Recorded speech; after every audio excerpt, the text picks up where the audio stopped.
Bienvenue dans votre nouveau magazine Déco-Région. Vous avez pu le constater, nous avons changé le décor, on a mis un petit peu de jaune, ça fait plus joyeux, mais notre ADN reste le même, mettre en valeur les entreprises qui se bougent dans votre territoire. C'est parti pour le sommaire. Et nous allons découvrir cette semaine Idogi, le premier chien robot qui permet de ramener chaque soir les poules qui vivent en extérieur au bercail. Ce robot est remarquable. Présentation dans un instant avec TVRED. Là où il n'y a pas de robot pour lutter contre les frelons asiatiques qui dévorent nos abeilles, il en faudrait peut-être. LMTV nous en dira plus. Les tubes de nos vies, non, ce ne sont pas des tubes de musique, mais des tubes hyper fréquences uniques en Europe, qu'on utilise pratiquement partout, tous les jours. TV78 nous en dira plus.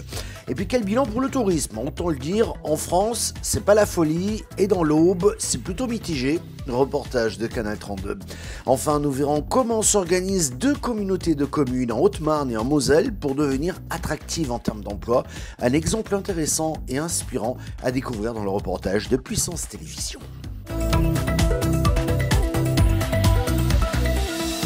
Il s'appelle Hydrogi, le premier chien robot de France, imaginé et conçu dans les Landes.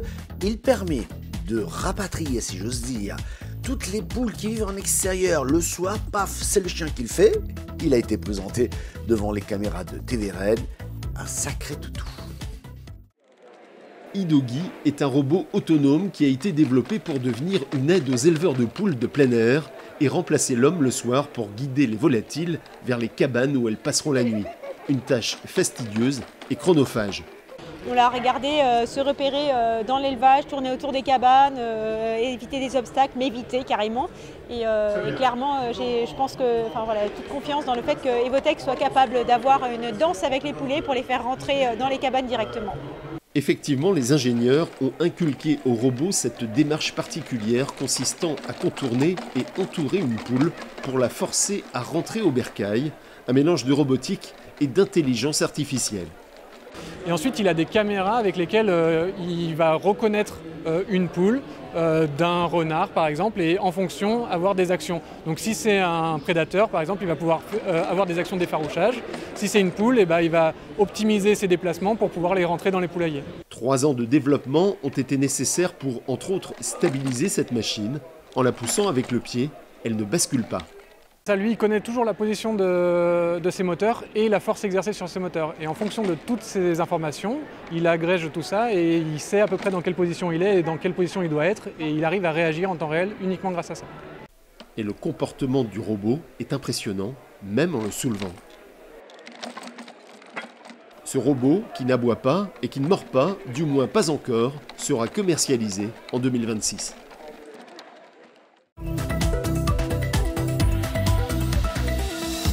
Les frelons asiatiques sont de féroces tueurs d'abeilles. Là, il n'y a pas de robot. Toute la France est concernée aujourd'hui, il faut le dire.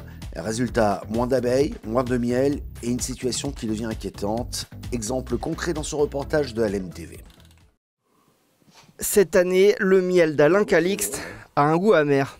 Comme on a eu des pertes de colonies, donc il y a forcément beaucoup moins de production de miel. Vous pouvez estimer la perte à 30-40% de miel en moins. Depuis le début de l'été, l'apiculteur fait face à une véritable invasion de frelons asiatiques. Un insecte vorace qui prédate directement ses abeilles à leur sortie des ruches. Là, je m'habille pour aller combattre les frelons asiatiques. Armé de sa raquette électrique, tous les jours, le producteur de miel passe plusieurs heures dardard à tenter d'éliminer un maximum de ses envahisseurs. Dans le bol, c'est des frelons asiatiques que j'ai attrapés à la raquette électrique dans environ 3 heures et demie de chasse, si on peut dire. J'en ai jamais vu autant. Je suis un peu démoralisé. Malgré le sourire de façade, la situation est grave. Les frelons asiatiques ont déjà totalement éradiqué une dizaine de ces ruches et les abeilles survivantes n'osent plus sortir. Elles sont stressées par les frelons. Et s'il n'y a pas de pollen, elles ne peuvent pas élever de larves. Donc s'il n'y a pas de larves, il n'y a pas d'abeilles. Comme en ce moment, elles sont en train de préparer les abeilles d'hiver. Donc c'est quand même inquiétant. Alors pour gagner ce combat, l'apiculteur compte sur le piégeage, qui reste surtout efficace au printemps, avant la formation des nids.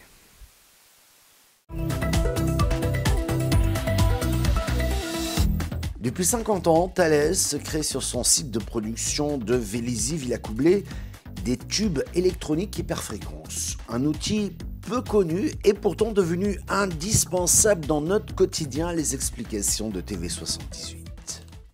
Vous ne le savez peut-être pas, mais sans ce tube, il vous serait impossible d'appeler vos proches à des milliers de kilomètres ou encore de chauffer votre plat dans votre micro-ondes.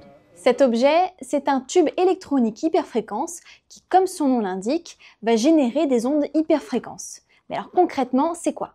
Un tube hyperfréquence, c'est un objet assez complexe qui va utiliser des principes physiques pour amplifier une onde radio. Alors ça a beaucoup d'utilités historiques qui peuvent être liées aux communications ou au radar ou à certaines applications militaires ou scientifiques. Il existe différents types de tubes qui sont présents dans des secteurs comme la défense, la recherche scientifique ou encore l'exploration spatiale. Par exemple, on a les clistrons qui sont utilisés dans des radars militaires et puis dans des gammes plus importantes, on retrouve les gyrotrons. Les gyrotrons, c'est pour une nouvelle application de fusion nucléaire. On va chauffer dans des nouvelles centrales des gaz qui, en les chauffant à très très haute température, 150 millions de degrés, ils vont dégager beaucoup d'énergie et donc ça va nous permettre d'avoir l'énergie verte de demain. Il existe aujourd'hui très peu de fabricants de gyrotrons dans le monde. En Europe, le seul fabricant industriel, c'est Thales, ce qui en fait un des leaders du marché. Le site de production se situe dans les Yvelines, à Vélizy-Villacoublay, et cette année, il fête ses 50 ans. L'enjeu pour Thales, ici, à Vélizy, c'est vraiment de savoir maintenir un savoir-faire exceptionnel, très rare, et également de développer ces composants pour les besoins futurs. Que ce soit pour les satellites de nouvelle génération, pour typiquement les missiles antiaériens aujourd'hui qui font l'objet d'une attention particulière dans un contexte international très tendu. Aujourd'hui, près de 800 collaborateurs répartis sur 60 métiers différents fabriquent ces pièces à Vélizy-Villacoublay. L'été arrive à sa fin et cette saison, autant le dire tout de suite, n'a pas été top. Au niveau national, ça n'a pas bougé. Au niveau régional, en fonction des zones, tout n'est pas très drôle. Exemple cette fois-ci dans l'Aube. Bilan mitigé. Reportage de Canal 32. La saison touristique dans l'Aube affiche un bilan mitigé avec une baisse d'environ 4% de la fréquentation globale. Cette tendance s'explique notamment par le recul significatif de la clientèle internationale. Troyes a accueilli en moyenne plus de 200 visiteurs par jour. En revanche, la zone des Grands Lacs de Champagne enregistre une baisse de fréquentation de 10%. La part des visiteurs étrangers chute à 14%, tandis que les Français représentent désormais 86%. Les séjours sont plus courts et la consommation sur place en baisse. On sent évidemment qu'il y a une saison en demi-teinte pour la restauration. Et c'est vrai que tous les acteurs n'ont pas tiré leur épingle du jeu. On est sur un territoire en pleine nature. Donc forcément, les activités de pleine nature vont souffrir du mauvais temps de la fin juillet. En revanche, des acteurs comme le musée Napoléon vont tirer bénéfice de cette météo un peu moins favorable. On n'a pas d'effet indésirable de cette vidange, en tout cas sur notre territoire de compétences. Les dates de fermeture de la baignade ont été repoussées, ce qui fait que les acteurs ont quand même pu profiter plus longuement que ce qu'on leur avait annoncé de la saison. Avec plus de 11 000 visiteurs recensés dans la Côte des Bars en Champagne, les Français représentent 79% de la fréquentation, contre 21% pour les visiteurs étrangers. Les nuitées sont en hausse de 5% grâce notamment au début précoce des vendanges. C'est les événements aussi qui font la fréquentation, que ce soit au Château de Vaux, que ce soit à Essois, que ce soit au Rissé. Après, au niveau de la fréquentation, ça dépendait du temps. Juillet n'a pas été terrible, août a été meilleur. Après, il faut savoir que le point d'orgue chez nous, c'est la route du Champagne qui amène énormément de touristes. Je trouve qu'on parle toujours de chiffres et on est déçu quand il y a un peu moins. Mais moi, je trouve que dans tous les offices, que ce soit dans la Côte des Bars, la qualité prédomine et s'accentue d'année en année. Je trouve la qualité de l'accueil, la qualité des boutiques, la qualité de ce qui est proposé par les offices. Les lieux les plus visités par les touristes ont été les magasins d'usines de Troyes et le parc Nigloland. Ces deux sites ont attiré aussi bien des touristes français qu'étrangers. Les festivals organisés dans la région ont attiré plus de monde avec une hausse de presque 6%. Parmi les activités choisies, le patrimoine arrive en premier avec 37% des visiteurs. Les fêtes et événements suivent avec 19%. Les activités en pleine nature représentent 15%. Enfin, les découvertes autour des produits du terroir comptent pour 13%. 2 agglomérations et 2 communautés de communes pour un territoire d'industrie. Nous sommes en Haute-Marne, mais aussi dans la Meuse. Objectif, créer un maillage local autour de Cigéo pour ramener de l'emploi, mais aussi de créer une économie florissante. Mais cette nouvelle initiative prend aussi en compte le logement et le bien-vivre des collaborateurs. Un reportage intéressant de Puissance Télévisions. 2 agglomérations et 2 communautés de communes pour un territoire d'industrie. Le mercredi 17 septembre dernier, de nombreux élus et de chefs d'entreprise se sont réunis à Écuré pour le lancement d'une nouvelle opération, un maillage local autour de Cigéo pour ramener de l'emploi, mais aussi créer une économie florissante. Mais dans cette nouvelle initiative, le cadre de vie est aussi pris en compte. Vous savez, quand une usine elle ouvre ici ou quand elle veut recruter, mais c'est très difficile, notamment pour les cadres supérieurs. Qu'est-ce qu'ils cherchent un cadre? De la qualité de vie, donc un peu d'ambiance, de l'habitat, de bon logement.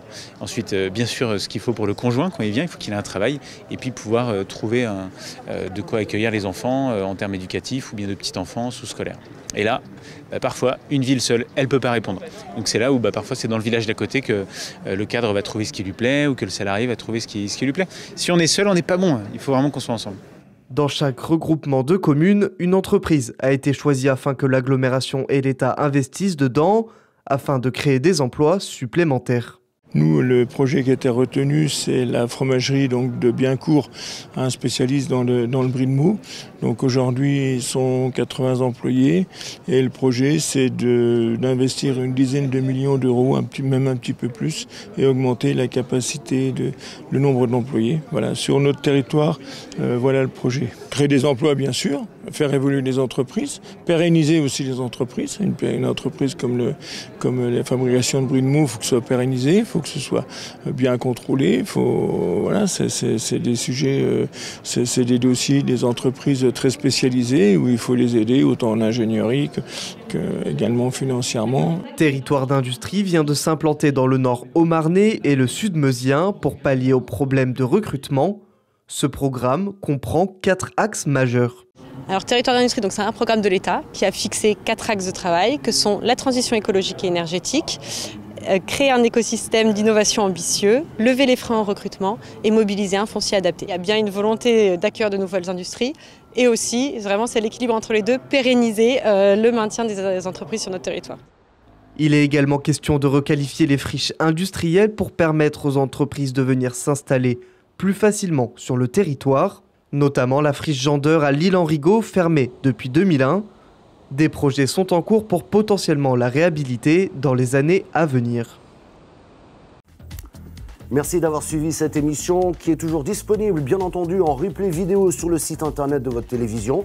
Nous sommes également diffusés à la radio, mais aussi en podcast audio. Merci de votre fidélité et à la semaine prochaine.